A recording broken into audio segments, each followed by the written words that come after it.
des fausses informations. C'est moi qui dis la vérité.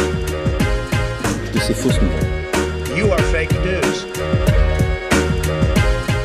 Bonjour à toutes et à tous, info, décryptage, fact-checking, bienvenue dans Info sur R1, aussi l'émission du mois de décembre 2020. Au sommaire de ce nouveau numéro, on commencera cette émission par un tour de l'actualité de ces derniers jours dans le rétro de l'actu, et Mathis Armand tendra le coup à 3 fake news dans Info ou Infox.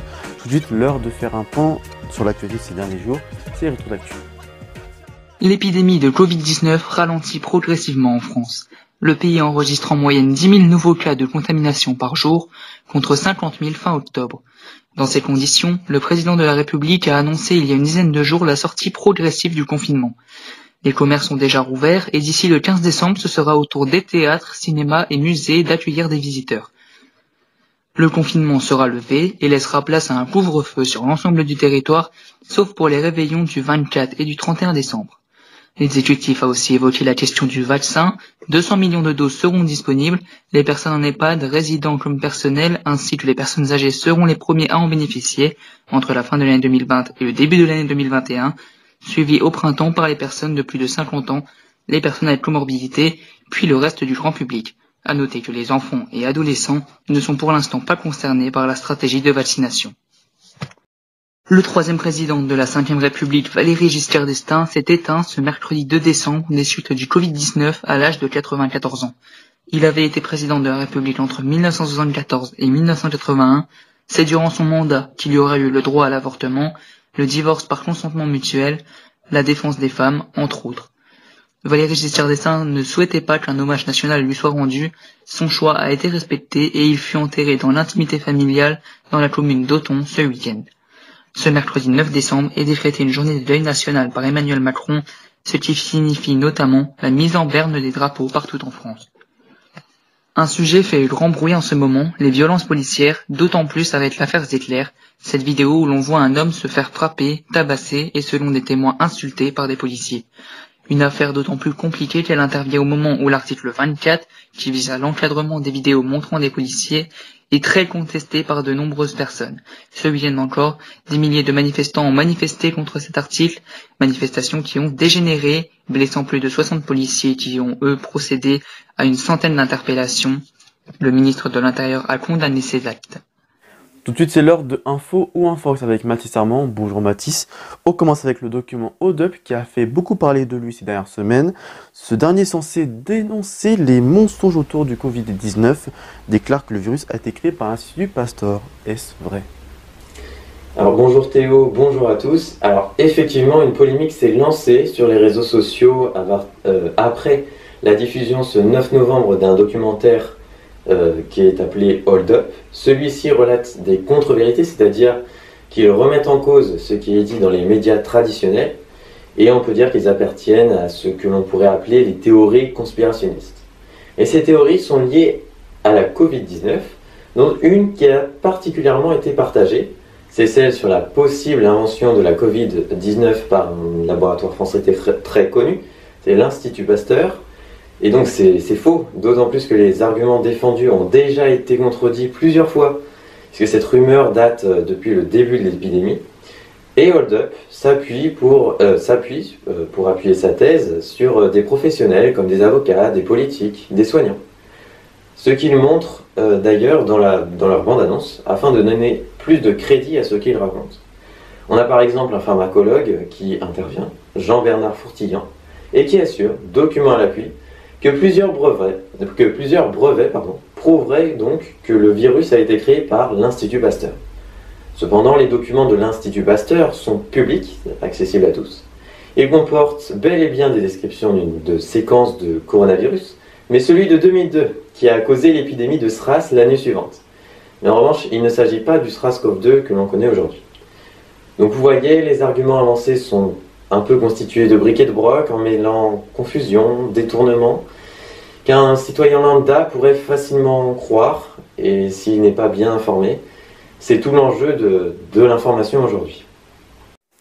Toujours à propos du coronavirus, et alors que l'arrivée des vaccins devient de plus en plus proche, Un post Facebook a été partagé des centaines de fois, faisant le paradoxe entre les vaccins découverts contre le Covid-19 en moins d'un an et l'absence de vaccin contre le VIH plus de 30 ans après l'apparition de la maladie.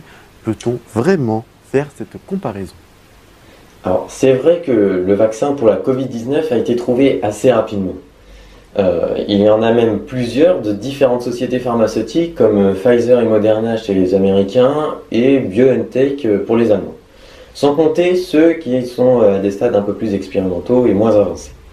Et donc, certains internautes ont fait le rapprochement entre l'avancée très rapide du vaccin pour la Covid-19 et celle très lente du VIH, qui donne la maladie du sida, puisqu'aucun vaccin n'a été trouvé à ce jour.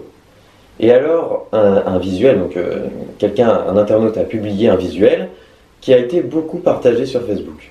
Sida, 40 ans, 0 vaccin. Covid, 10 mois, 9 vaccins. Et des internautes qui approuvent. Excellente remarque. Mais c'est une erreur de comparer deux maladies aussi différentes, et c'est stupide, juge même le professeur Jean-Daniel Lelièvre, chef du service d'immunologie clinique. Tout d'abord parce que des différences majeures distinguent Covid et VIH. Pour le premier, le vaccin peut être plus rapidement trouvé, car il y a une réponse immunitaire naturelle qui se crée lors de la lutte du corps contre le virus, et l'objectif est de reproduire cette réponse immunitaire naturelle en laboratoire avec les vaccins. Contrairement au VIH, à ce que montre le professeur Lelièvre, si vous prenez des maladies infectieuses complexes, comme le VIH, personne n'en guérit. La réponse immunitaire contre le VIH ne se fait pas, elle est incomplète. Le VIH détruit le système immunitaire. D'autres professionnels mettent aussi en avant le caractère instable du VIH qui mute beaucoup alors que le Covid est plus stable. Deuxièmement, les technologies ont évolué et des nouvelles sont apparues dans l'espace de 40 ans, notamment avec l'ARN messager, technologie actuellement utilisée par Pfizer et Moderna. Donc ces deux maladies ne sont pas comparables sur le plan biologique et les vaccins sont plus ou moins longs et difficiles à trouver en fonction de la complexité du virus. Le Royaume-Uni est d'ailleurs le premier pays à l'autoriser, il l'a autorisé le 2 décembre, c'est le premier pays à le faire de masse pour les vaccins de Pfizer et de Moderna. Enfin, terminons avec une photo. Sur cette dernière, nous pouvons voir l'ancien joueur de football Pelé se recueillir sur la tombe de Diego Maradona qui nous a quittés le 25 novembre dernier. Une photo partagée à de multiples reprises sur internet, mais cette scène a-t-elle vraiment eu lieu? Alors non, c'est une fausse information. L'ancien footballeur argentin Pelé ne s'est jamais rendu sur la tombe du Brésilien Diego Maradona, décédé il y a tout pile 2 semaines. Mais alors, d'où sort cette photographie? Eh bien, c'est tout simplement un montage d'une photo libre, prise sur le net directement. On voit d'ailleurs que le nom de Maradona y a été inscrit, le visage et les mains de Pelé y ont été ajoutés, et les couleurs de l'image d'origine modifiées. Et cela ne fait aucun doute que ce n'est qu'un montage lorsque l'on voit les nombreuses ressemblances entre les deux photos, l'origine et celle qui a été transformée. Il aurait d'ailleurs été étonnant que Pelé soit allé voir la tombe de Maradona au vu de ses problèmes de santé actuels. Toutefois, l'Argentin a bien rendu un hommage à la star brésilienne du football sur son compte Twitter en portugais, exprimant sa tristesse. Merci beaucoup Mathis. Fin de ce numéro d'Info sur R1. Merci de l'avoir suivi. N'oubliez pas que l'info continue sur les différents réseaux sociaux. D'ailleurs, prochain rendez-vous, il s'affiche tout de suite sur votre écran. Quant à moi, je vous retrouverai, je l'espère, le mois prochain et l'an prochain, en 2021, pour un nouveau numéro d'Info Infox. D'ici là, passez une très bonne journée sur R1. Et d'ici là, portez-vous bien. Ciao.